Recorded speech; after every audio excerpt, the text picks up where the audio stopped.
Esta mañana vamos a estar en Mateo capítulo 9, así que les pido que abran sus Biblias a Mateo capítulo 9 y vamos a entrar en versículos 1 al 8.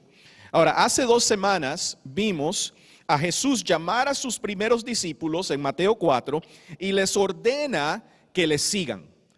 Y Él les ordena que les sigan y les promete, le haces una promesa. Él les dice: yo los haré pescadores de hombres. Y ahí comenzamos a ver qué significa seguir a Jesús, ¿verdad? Y vemos que seguir a Jesús es convertirse en pescador. Pero no en un pescador que pesca peces. Yo sé que a algunos de ustedes les gusta ir a pescar, ¿verdad? Pero no estamos hablando de pescar peces, sino pescador de hombres. Y la semana pasada comenzamos a ver cómo se ve la pesca de hombres en Mateo capítulo 8, cuando vimos a Jesús llevar a sus nuevos discípulos a un pequeño viaje de pesca, ¿verdad? Él cruza el lago en un viaje de pesca para mostrarles lo que me gusta llamar a mí la justicia y la misericordia de la pesca. Porque si ustedes recuerdan, vimos que los gadarenos que habían estado allí cuando Jesús, ¿verdad?, viene a esa parte, a esa área, una área gentil, ¿verdad? Y la gente que está ahí, cuando ven que Él hace el exorcismo de estos hombres que estaban endemoniados, le piden a Jesús, aterrorados, ¿verdad? Le piden a Jesús que se largue, que se vaya. Ellos le dicen a Jesús que no lo quieren en su región, que abandone su región. Y así lo hizo el Señor Jesús. Esto yo llamo la justicia de Jesús, porque es algo aterrador, mis amigos, cuando el Señor Jesús se ausenta de nosotros. Y les voy a decir algo: Cristo no se queda mucho tiempo donde no es bienvenido. Esa es la justicia del Señor Jesús. Él se va en cuanto es rechazado por los gadarenos y se va de ese lugar. ¿Sabe una cosa que es muy triste? Es que en ninguna parte del resto de los evangelios nosotros vemos que Jesús regresa a esa área. Jesús se va, se fue. Pero ahí también vemos la misericordia de Dios, la misericordia de Jesús, porque aunque Él se va, Él no los deja solo.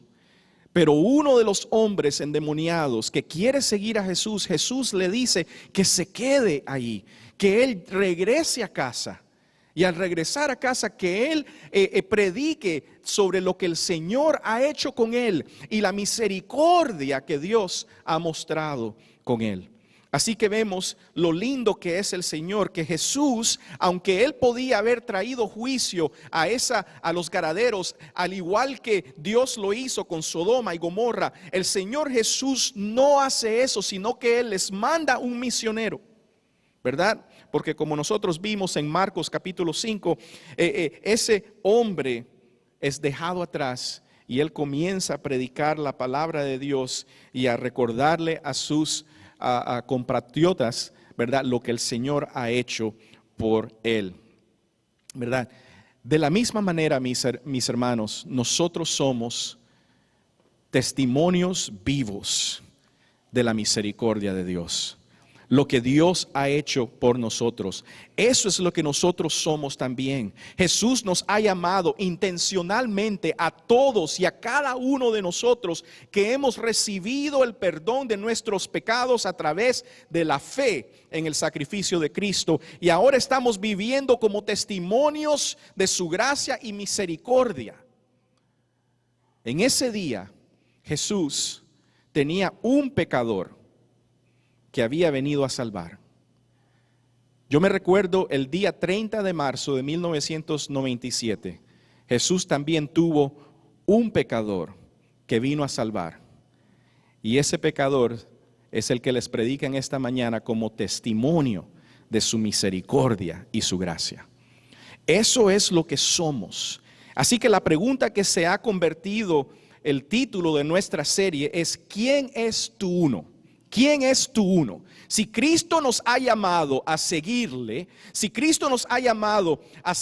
y nos ha convertido en pescadores de hombres, ¿a quién estamos pescando? ¿Por quién estamos orando intencionalmente? ¿A quién estamos amando? ¿A quién estamos persiguiendo y buscando cómo compartir a Cristo con ellos? Y esta mañana veremos una vez más la belleza de ir a pescar con Jesús. Esta vez Jesús regresa a la ciudad donde estaba su ministerio basado, ¿verdad? En Mateo capítulo 9 vemos que Jesús regresa a su ciudad, dice, que es la ciudad de Capernaum. Pero esa ciudad no era la ciudad donde él nació, simplemente era la ciudad donde su ministerio estaba basado. Cuando él normalmente se quedaba en un lugar, era en la ciudad de Capernaum. Entonces vemos que Jesús regresa ahí, ¿verdad? Y aquí en los versículos iniciales del capítulo 9 obtendremos una comprensión más profunda de nuestro papel como pescadores de hombres. ¿Cuál es exactamente el deber de aquellos que están llamados a seguir a Jesús? ¿Qué significa pescar por hombres? Vamos a verlo. ¿Están listos? Vamos a leer nuestro texto en esta mañana. Versículo 1 al 8 dice así. Subió Jesús a una barca, cruzó al otro lado y llegó a su propio pueblo. Unos hombres le llevaron un paralítico acostado en una camilla. Al ver Jesús la fe de ellos, le dijo al paralítico: ánimo, hijo, tus pecados quedan perdonados. Algunos de los maestros de la ley murmuraron entre ellos: este hombre blasfema. ¿Cómo Jesús conocía sus pensamientos? Les dijo: ¿por qué dan lugar a tan malos pensamientos? ¿Qué es más fácil decir, tus pecados quedan perdonados, o decir, levántate y anda? Pues para que sepan que el Hijo del Hombre tiene autoridad en la tierra para perdonar pecados, se dirigió entonces al paralítico: levántate, toma tu camilla y vete a tu casa. Y el hombre se levantó y se fue a su casa. Al ver esto, la multitud se llenó de temor y glorificó a Dios por haber dado tal autoridad a los mortales. Padre, ayúdanos a ver nuestro deber en luz al gran amor de Cristo para pecadores como nosotros. Te lo pedimos en el nombre de Jesús. Amén, amén. Como individuos, todos tenemos diferentes deberes, ¿verdad? El deber es una palabra que a menudo se evita en nuestros círculos cristianos porque a menudo se relaciona con una especie de marca de verificación. Se relaciona con un término religioso que tiene una connotación de requisito, ¿verdad? Cuando nosotros hablamos de deber y hablamos del cristianismo, es un poco difícil poner los dos juntos, porque nosotros hablamos que el cristianismo es la realidad de que nosotros hemos recibido un regalo, que nosotros hemos recibido algo que no nos ha costado nada, que nosotros no hemos pagado ningún requisito para ser cristianos, ¿verdad? Sino que se nos ha dado gratuitamente, ¿verdad? A través de la fe en Cristo Jesús. Entonces, cuando hablamos del deber cristiano, cuando hablamos de esa palabra, es un poco difícil de no pensar un poco algo negativo sobre esa palabra, ¿verdad? Es más, yo soy el primero en pensar negativo cuando escucho la palabra deber. Pero a la misma vez, en mi casa yo tengo un deber, ¿verdad? Yo tengo un deber en mi casa. En mi casa mi deber es la protección y el cuidado de mi esposa y de mis hijos. Ese es mi deber. Y lo que informa y motiva ese deber no es un sentido de exigencia, ¿verdad? No es un sentido religioso, un sentido de requisito, sino que lo que informa ese deber, lo que lo motiva, es un sentido de amor. Yo amo a mi esposa, yo amo a mis hijos.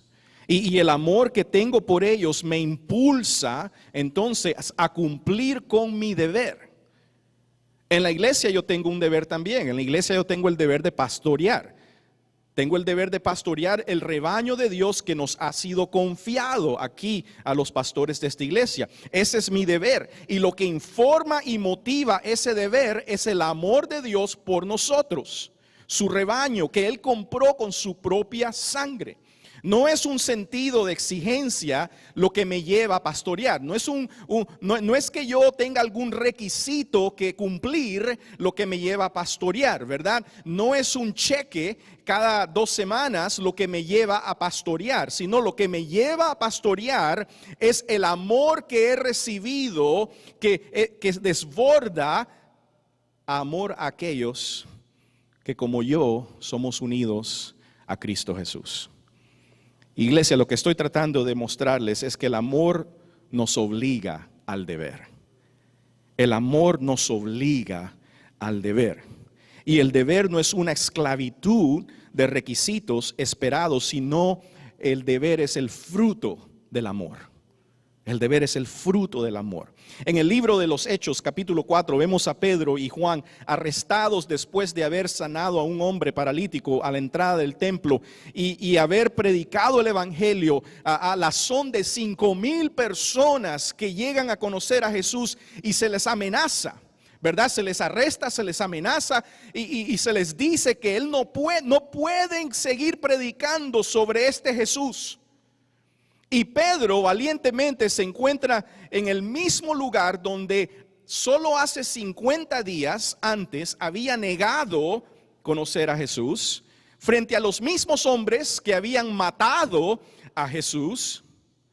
Y él se para con mucho coraje y les dice esto: ¿es justo delante de Dios obedecerles a ustedes en vez de obedecerlo a Él?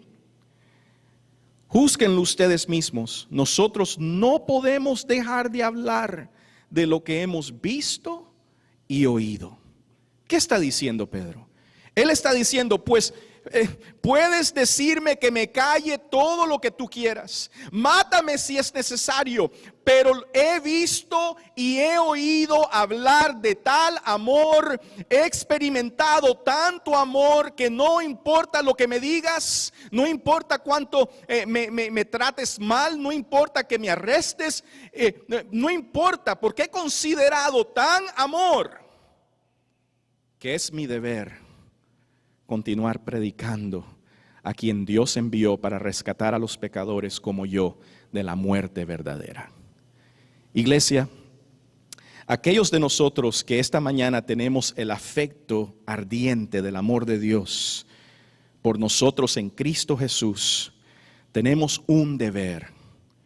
No podemos decir que conocemos a Cristo y que experimentamos su asombroso amor por nosotros y que no nos conmueva a un sentido de deber amoroso. El amor lleva al fruto el deber.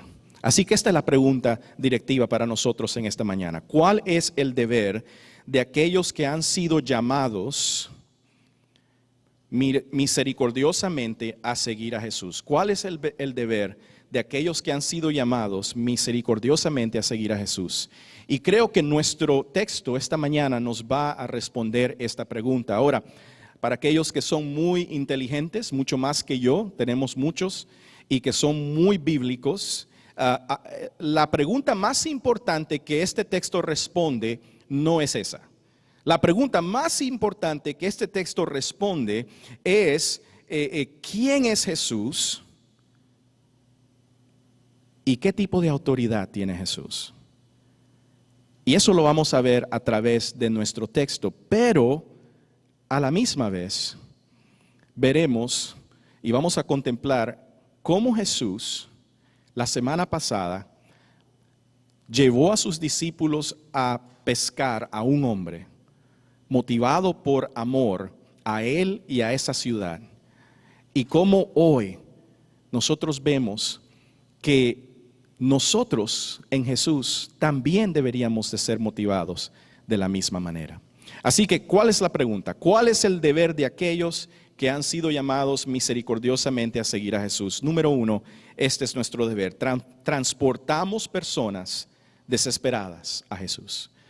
Transportamos personas desesperadas a Jesús. Mira el versículo 2, dice: unos hombres le llevaron un paralítico acostado en una camilla. Ahora, la semana pasada aprendimos que solo hay dos respuestas que las personas tienen cuando conocen a Jesucristo, ¿verdad? O le ruegan poder seguirle, o le ruegan que se vaya, que se largue. No te queremos, ¿verdad? Lo rechazan. Y los gentiles en la costa oriental del mar de Galilea le ruegan a Jesús que los deje en paz, y Jesús se va. Se va, toma a sus discípulos, se monta en la barca de regreso y regresa a su ciudad, a la ciudad de Capernaum. Esta no era la ciudad natal, sino la ciudad que él usaba como esa base de ministerio. Y la noticia de su regreso se ha esparcido por toda la tierra, ¿verdad? Entonces personas han venido a escucharle, el lugar donde él se mora, ¿verdad? ¿Te acuerdas cuando hablamos de que Jesús no tenía dónde acostar su cabeza, ¿verdad? Pues aquí está en una casa donde está morando por el tiempo, ¿verdad? Una vez más vemos que lo que Jesús significaba en ese momento no significaba exactamente de que él era un hombre sin casa, sino que él era un hombre que no era de este mundo, ¿verdad? Pero aquí estamos en una casa, él está reunido con muchas personas que le están escuchando sus enseñanzas, y en esas personas vemos muchos hombres religiosos, muchos hombres de la ley, muchos hombres que habían sido expertos de la ley, hombres que habían sido definitivamente mandados por el Sanedrín a escuchar a Jesús. Ellos han escuchado de todos los milagros que él ha hecho, y ellos vienen a escuchar lo que Jesús está hablando para ver si Jesús está siendo fiel a la ley de Moisés, ¿verdad? Y vemos que están todos reunidos, y unos hombres, nos dice el texto, según Marcos, eran 4 hombres que traen a su amigo paralítico para que fuera curado. Y este hombre está completamente incapacitado. Y sus amigos le traen, y Marcos nos da un poquito más sobre la historia. Nos dice que estos hombres suben al techo de la casa y abren un hueco en el techo grande suficiente para bajar a su amigo a la presencia de Jesús. Ahora, por lo general este texto se convierte en una historia sobre la fe de los amigos de este hombre. Sin duda, estos hombres eran hombres comprometidos, eran hombres creativos, eran hombres valientes. Todos los registros indican que Jesús vio su fe.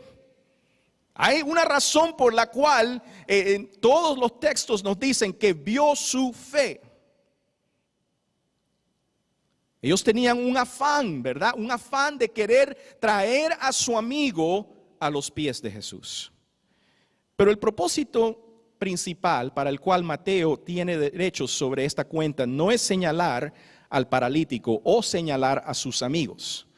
Él quiere hacer lo mismo que él ha estado haciendo a través de su evangelio, ¿verdad? Él quería que nosotros viéramos a Jesús. En el caos de la tormenta, él quería que nosotros viéramos a Jesús como Señor de la creación. En la oscuridad del ataque demoníaco, él quería que nosotros viéramos a Jesús como el Hijo de Dios, ¿verdad? Y en esta curación de un hombre paralítico, él quiere que nosotros veamos a Jesús como Dios encarnado, el único capaz de curar verdaderamente a la humanidad, ¿verdad? Pero, sin embargo, estamos llegando a este texto esta mañana desde una perspectiva de aquellos que han recibido a Jesús por fe y saben que Él es la única respuesta a la enfermedad del pecado con la cual todos los hombres estamos fatalmente afectados. Entonces, al igual que estos amigos que traen a su amigo paralítico para ver a Jesús, nosotros también que creemos en Él, que creemos que Él es la cura, también tenemos el deber, motivado por amor a nuestro prójimo, de traer personas desesperadas a Jesús. ¿Qué tipo de personas son las personas desesperadas? ¿Cómo se ven las personas? ¿Qué características tienen las personas desesperadas? Vamos a ver 4 rápidamente. Número 1, son incapaz. Son incapacitados. Dice, unos hombres le llevaron un paralítico. Ahora, no sabemos cómo quedó paralizado este hombre o cuántos años estuvo paralizado. Ni siquiera sabemos si es su idea querer ver a Jesús. Lo que sí sabemos es que sin la ayuda de sus amigos no iría a ningún lado. Él no solo está incapacitado cuando se trata de caminar, sino que está espiritualmente incapacitado como el resto de la humanidad para seguir a Dios. A mí me encanta que la mayoría de los milagros que nosotros vemos, las sanidades que nosotros vemos en la Biblia, son sanidades que nos muestran una característica de la humanidad, ¿verdad? Cuando nosotros vemos sanidades en la Biblia, vemos sanidad de ceguera, ¿verdad? ¿Por qué? Porque los hombres estamos ciegos en nuestros pecados y delitos, ¿verdad? Nosotros vemos la sanidad de la lepra, de los leprosos. ¿Por qué? Porque los hombres, la humanidad, está manchada con la lepra del pecado, ¿verdad? Entonces aquí nosotros vemos un paralítico. ¿Qué tipo qué es la humanidad? Bueno, la humanidad en su pecado está incapaz de seguir a Dios. Estamos incapacitados. Y eso es lo que nosotros vemos. Romanos 3:10 nos dice esto: no hay un solo justo, ni siquiera uno. No hay nadie que entienda, nadie que busque a Dios. Todos se han descarriado, a una se han corrompido. No hay nadie que haga lo bueno. No hay uno solo. Porque todos somos incapaces delante de Dios espiritualmente. Otra característica es que las personas que nosotros traemos a Cristo son incapaces, pero no solo eso, también son incrédulos. Mire el versículo 2 una vez más, dice: unos hombres le llevaron un paralítico acostado en una camilla, y dice así: al ver Jesús la fe de ellos. ¿De quiénes? De los amigos. No era la fe del paralítico. El paralítico no fue el que estaba ahí creyendo que Jesús le podía sanar. En una de las cosas que sale del texto es que Jesús ve la fe de los amigos de este hombre, y yo tengo la sensación de que estos hombres trajeron a su amigo, a Jesús, e intercedieron en su nombre. Ahora, no tenemos cuenta ninguna de alguna solicitud que ellos hayan hecho a Jesús, pero vemos que ellos creyeron por su amigo. Fue su fe lo que Jesús vio. Escúchenme, hermanos. Nosotros llevamos a Jesús personas que no tienen fe propia. ¿Me entienden? Sin embargo, nosotros intercedemos por ellos. Creemos por ellos. La mayoría de nosotros estamos aquí esta mañana, amados. ¿Por qué? ¿Por qué estamos aquí? Porque alguien creía que Jesús podía hacer algo por nosotros. Alguien creía que Jesús podía hacer por nosotros lo que nosotros no podíamos hacer por nosotros mismos. Alguien oró por mí. Alguien me invitó a la iglesia. Alguien me predicó el evangelio. Alguien tenía fe antes de que yo tuviera fe. Nosotros traemos personas desesperadas a Cristo, personas incrédulos. No tienen fe. Número 3, traemos personas infelices.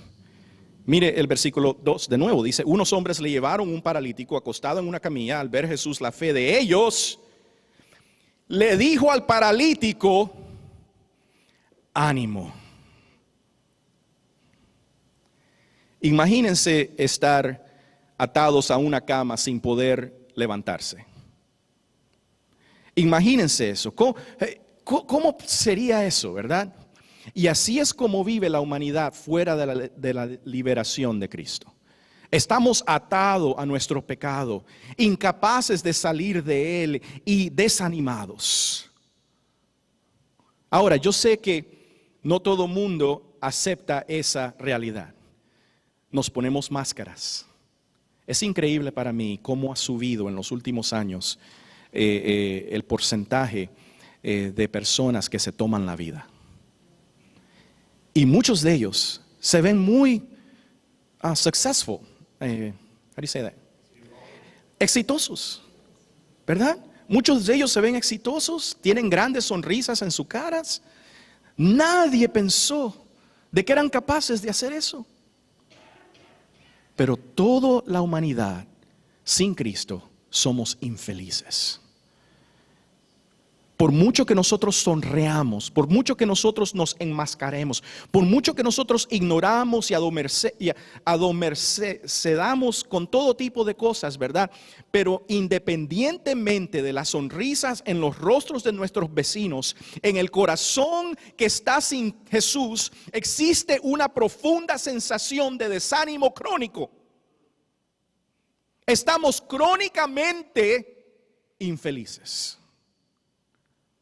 Número 4, las personas que traemos a Cristo no solo son incapaces, incrédulas, infelices, pero también son inmoral. Mire lo que dice el versículo 2, una vez más. En ese momento unos hombres le trajeron un paralítico tendido en una cama. Al ver su fe, Jesús les dijo al paralítico: ten valor, ¿verdad? O ten ánimo, ¿verdad? Y le dijo: hijo, tus pecados. ¿Qué cosa? ¿Verdad? Porque estos hombres traen a su amigo, a Jesús, para que sea sanado. ¿Por qué? Porque ellos vieron que Jesús sanó a un leproso. Ellos han escuchado de todos los milagros que Jesús ha hecho, ¿verdad? Y Jesús, la primera cosa que Jesús le dice al paralítico no es: te voy a sanar o levántate de tu lecho. No, la primera cosa que Él le dice es: tus pecados serán perdonados. ¿Por qué? Porque, mis hermanos, no importa nuestra condición, hay una condición que todos nosotros compartimos, y es la condición de inmoral.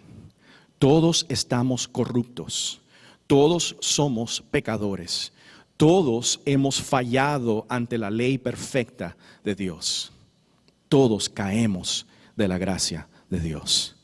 Esas son las características de las personas que nosotros estamos llamados, que es nuestro deber transportar a Cristo. Así que, ¿qué más es nuestro deber?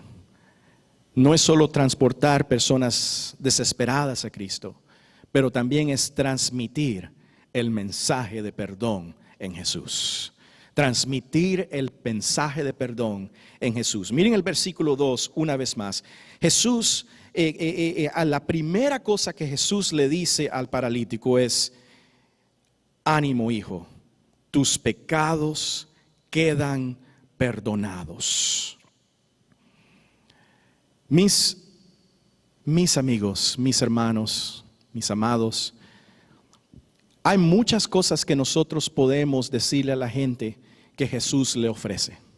No, porque Jesús te ofrece una vida buena, y Jesús te ofrece prosperidad, y Jesús te ofrece arreglar tu matrimonio, y Jesús te ofrece que tus hijos van a crecer y van a ser grandes en el evangelio, y Jesús te ofrece. Miren, sí, hay muchas cosas que Jesús puede que ofrezca, pero la primordial cosa que Jesús ofrece es el perdón de pecados. Y lo que más nosotros necesitamos es el perdón de pecados. Yo sé que nosotros pensamos: si mi esposa cambiara de esta manera, yo sería el hombre más feliz del mundo. No, si el Señor me diera este trabajo, no le pido nada más.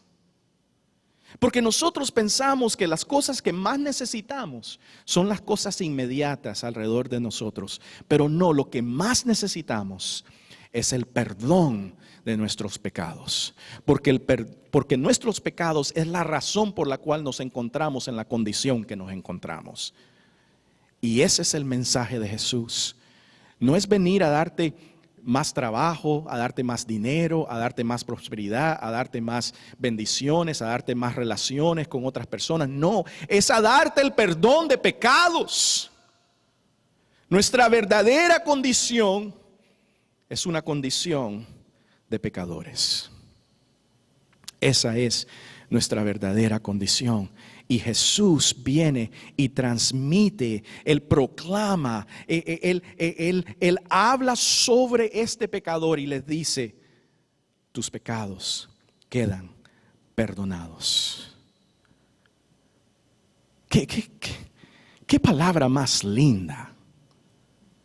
¿Qué palabra más linda? Déjenme decirle algo. Yo sé que tal vez algunos de ustedes después me van a querer hacer preguntas. No, háganme preguntas, por favor.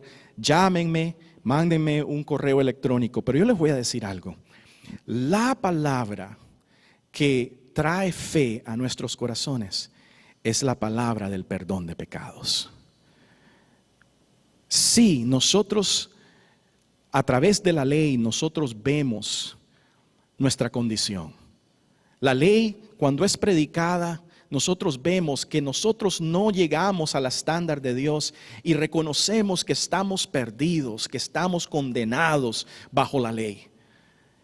Pero la prédica del perdón de pecados a través de Cristo Jesús, que es la prédica del Evangelio, esa prédica llena el corazón de fe.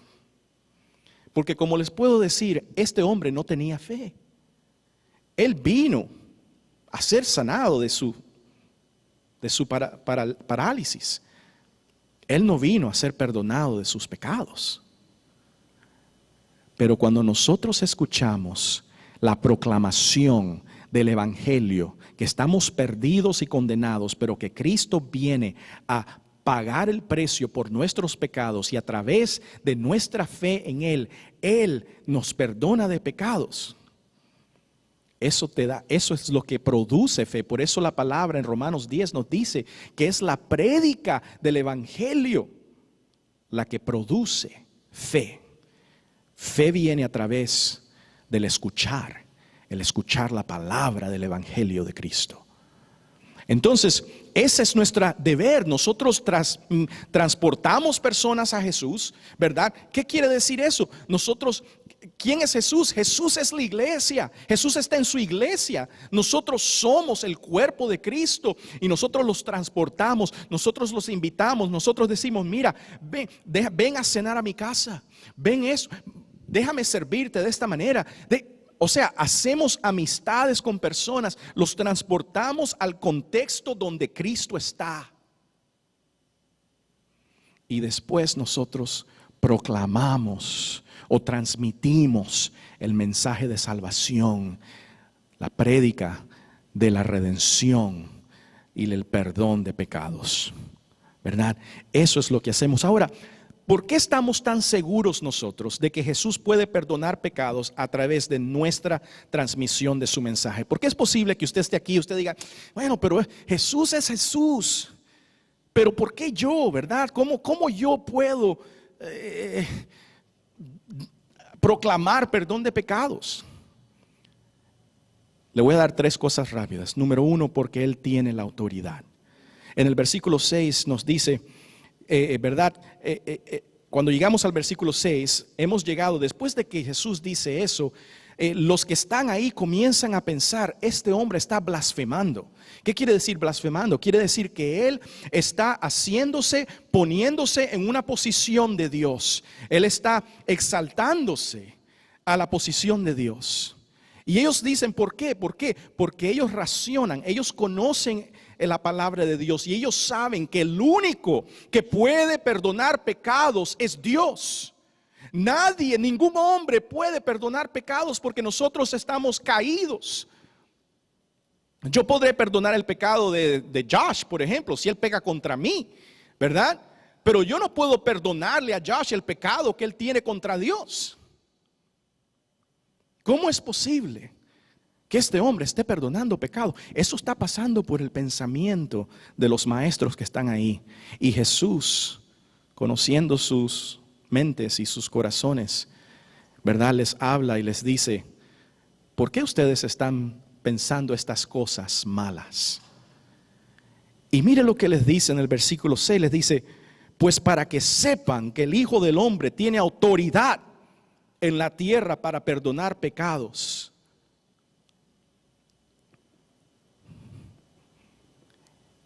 Nosotros podemos proclamar este mensaje y estar seguros. ¿Sabes por qué? Porque Cristo tiene la autoridad para perdonar pecados. Buda no tiene autoridad. Mohammed no tiene autoridad. La Virgen María no tiene autoridad. El Papa no tiene autoridad. Cristo tiene autoridad para perdonar pecados. ¿Ves? Por eso nosotros tenemos esa confianza. Número 2, porque Él tiene el poder. No solo autoridad, pero el poder. Mire, entonces el versículo 6, aparte de que Él le dice, para que ustedes sepan que el Hijo del Hombre tiene autoridad en la tierra para perdonar pecado, se dirige entonces al paralítico y le dice, levántate, toma tu camilla y vete a tu casa. Y el hombre se levantó y se fue a su casa. O sea, en otras palabras, en inglés me gusta como dice en inglés, porque prácticamente él ve lo que estos hombres están pensando y él les dice, ¿qué crees que es más fácil? ¿Qué es más fácil?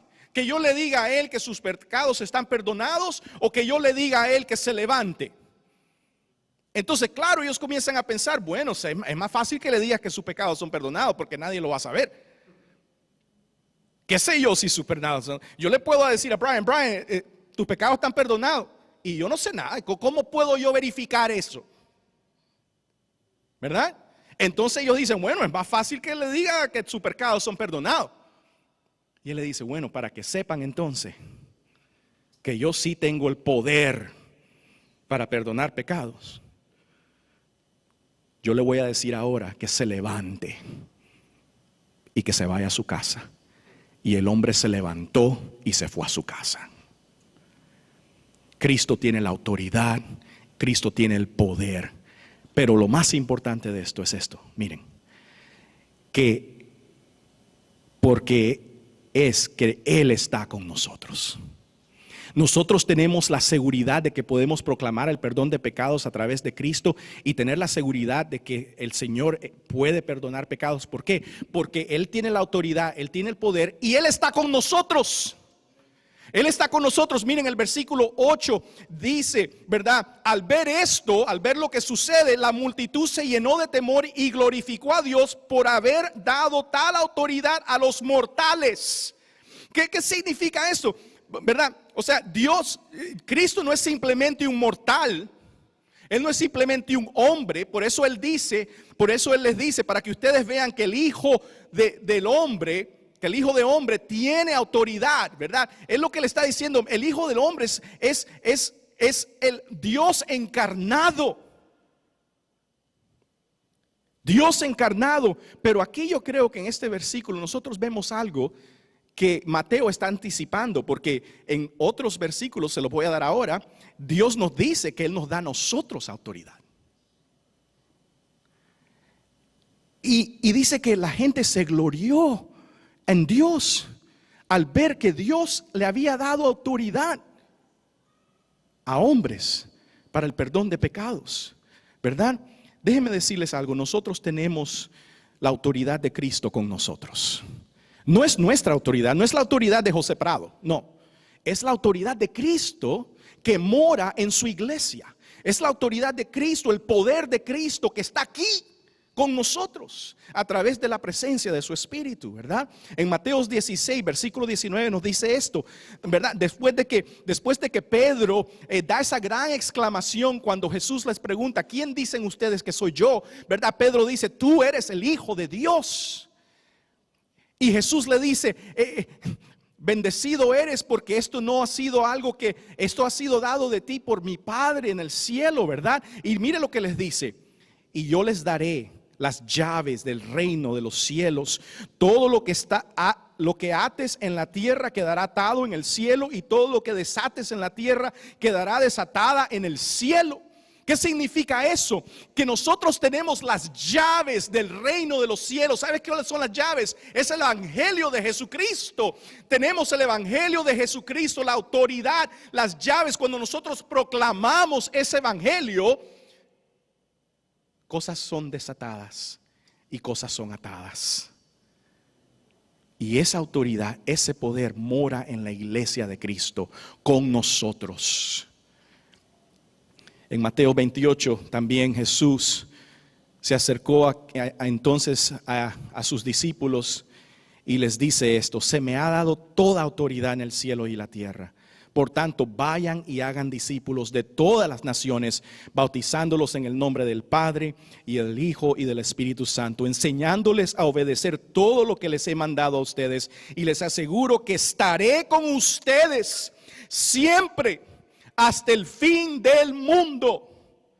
¿Por qué estamos seguros de que nosotros podemos, ¿verdad?, transportar personas a Cristo, de que nosotros podemos transmitir el mensaje de perdón de pecados? ¿Por qué?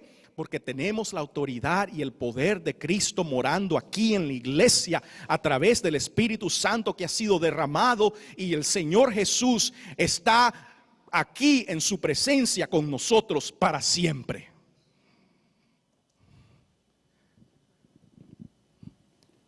Eso nos debería de llenar el corazón de un ardor, de un fulgor.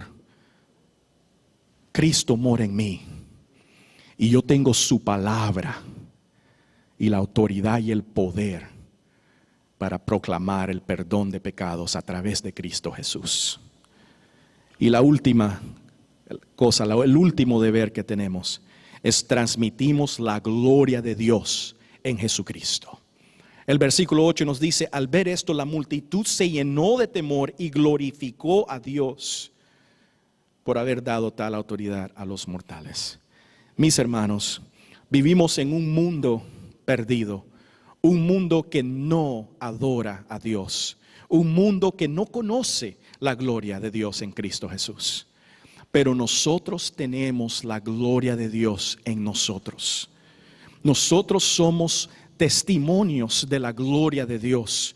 Cuando este mundo ve hombres y mujeres, ¿verdad?, que son tan quebrantados como ellos, pero que ven la diferencia que Cristo Jesús hace en nuestras vidas, cuando proclamamos que yo soy un cero a la izquierda, pero que Cristo Jesús me ama de tal manera que dio su vida por mí, y ahora Él me atrae a Él mismo y me trae a Dios el Padre y me adopta como su hijo, y eso cambia mi manera de pensar y mi manera de ser. Eso glorifica a Dios. Cuando esa gente vio que el hombre paralítico, el hombre incapaz, el hombre infeliz, el hombre completamente, ¿verdad?, incrédulo, cuando ellos ven que ese hombre levanta su lecho y se va a su casa, de seguro dando gloria a Dios, ¿qué pasa? Todo mundo da gloria a Dios.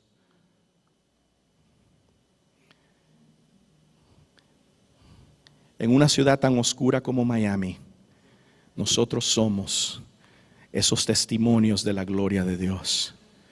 Y tenemos el deber de transportar personas a Cristo, de transmitir su mensaje de perdón y de transmitir la gloria de Dios a través de lo que Él ha hecho por nosotros. Mis hermanos, yo les pido que nosotros pidamos a Dios que nos dé ese fervor en nuestros corazones de seguirle a Él y de tomar el deber motivado por amor para su gloria. Vamos a orar. Padre, te damos gracias por tu palabra, te damos